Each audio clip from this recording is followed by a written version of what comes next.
Estamos aqui diante do Padre Gonçalo de Pinho Gomes.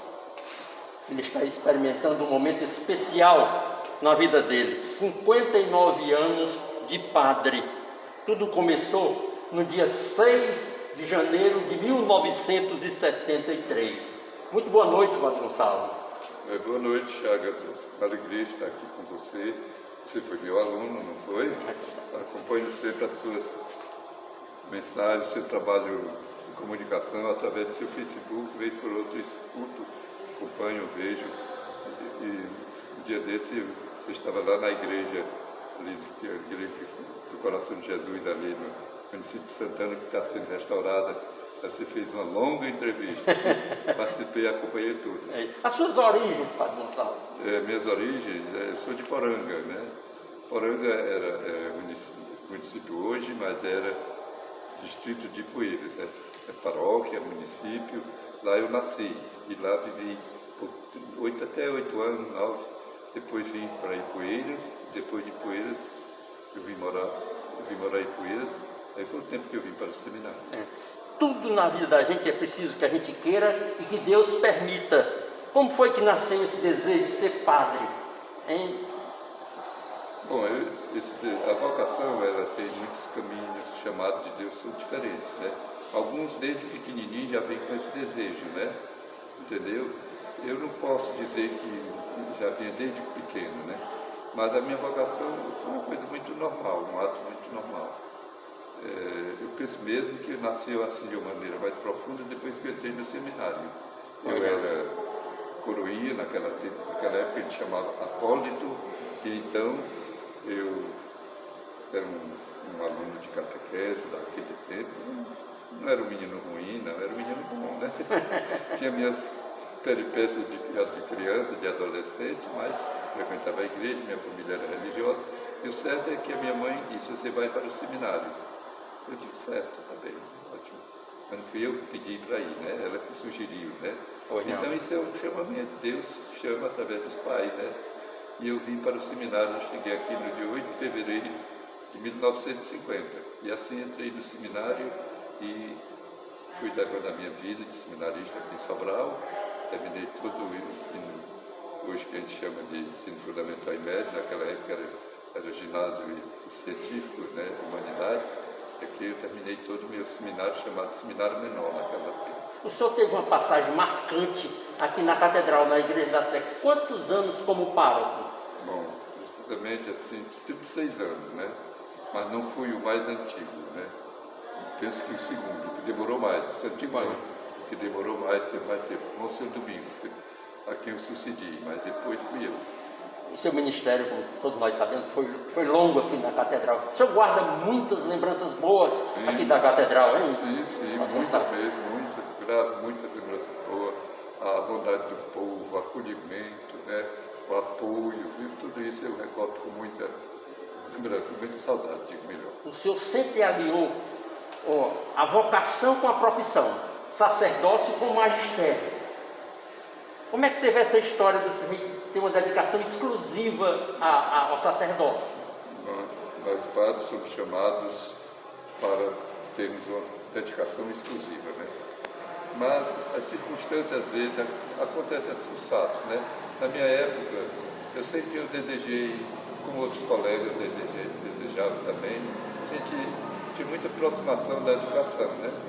E ser professor, de trabalhar assim com...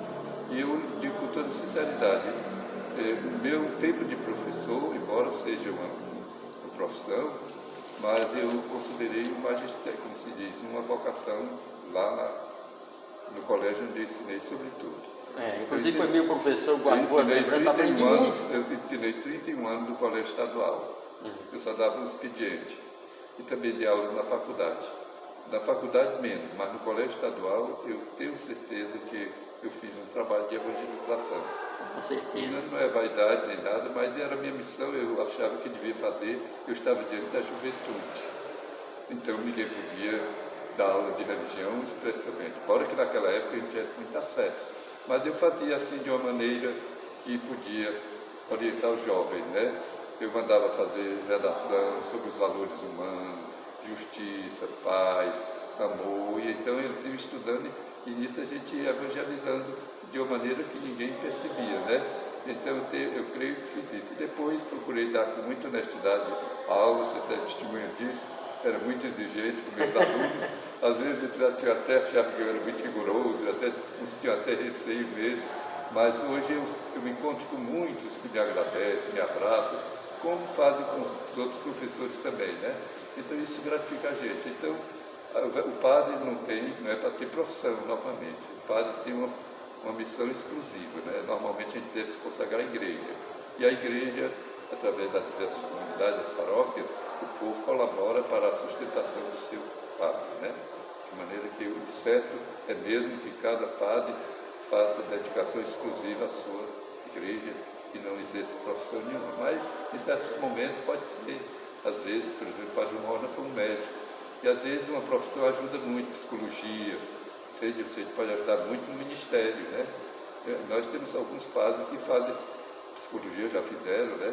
E isso ajuda muito no ministério. Não é nem para ser um profissional, mas para, sobretudo, ajudar no acompanhamento das pessoas. Estamos iniciando o ano de 2022, passamos por anos difíceis, 2 anos difíceis com essa pandemia, e é preciso que a gente dê uma oxigenada na vida e faça uma revisão de atitude espiritual. Tem uma mensagem aí para os nossos seguidores para este ano de 2022, Padre Gonçalo?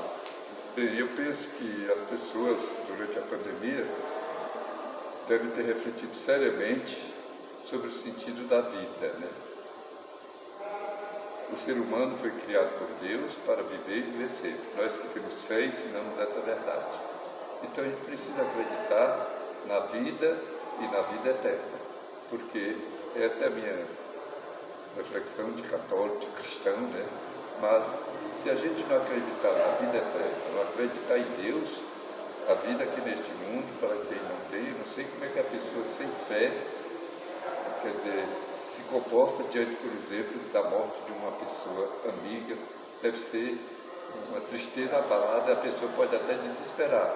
Por isso o livro da sabedoria diz que ela diz que para os que não têm fé, os insensatos, loucos, a vida é uma desgraça, porque tira os entes queridos, separa daquelas pessoas que a gente quer bem, mas a vida eterna é importante. E a pandemia, penso que deu para as pessoas pensarem um pouco nisso. Mesmo aqueles que não têm uma prática religiosa constante, outros que às vezes não acreditam no cristianismo, mas Deus deu a luz da consciência a cada um, para que cada um perceba o que é o bom, o que é o bem, o que é o mal, e que pelo menos a gente entenda que nós todos somos filhos de Deus e que devemos nos amar uns aos outros e fazer o bem uns aos outros, né? No momento, por exemplo, ainda, naquele tempo mais forte, a pandemia não se acabou, continua. Então há muita gente sofrendo aqui entre nós e no mundo inteiro, há muitas pessoas. Você vê que a cidade de Sobral está cheia de desabrigados, né? Não só Sobral, Fortaleza, em todo canto, por conta dessa situação. A pandemia fez com que a economia caísse, né? Nós estamos numa situação difícil, né?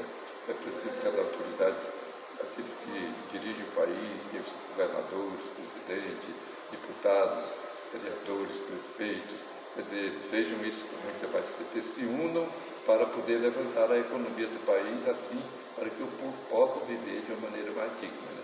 Então, essa é a minha mensagem, que permaneçamos unidos, porque todos somos irmãos, não vamos olhar para ideais políticos, isso aí, cada um tem a sua maneira de pensar, mas não esquecer que mesmo você apoiando o candidato X, entenda que você é irmão dele, é irmão do outro, tudo a fraternidade, essa que é importante, essa é a mensagem. Todos somos filhos de Deus, devemos nos amar, como diz o Evangelho da missa de hoje. Um sinal de que a gente ama a Deus é o amor ao próximo. Quer dizer, quem não ama o seu próximo não pode dizer que ama a Deus. Quero agradecer pela deferência, que seu ministério sacerdotal continue assim, cheio de graça e de muitas bênçãos. Muito obrigado pela sua atenção e ter vindo até aqui para nos fazer essa entrevista. Que Deus abençoe você, sua família e todos que moram lá no seu bairro das Pedrinhas, os que trabalham na comunicação, todos eles. Um abraço. Um abraço, boa noite, Padre Gonçalo.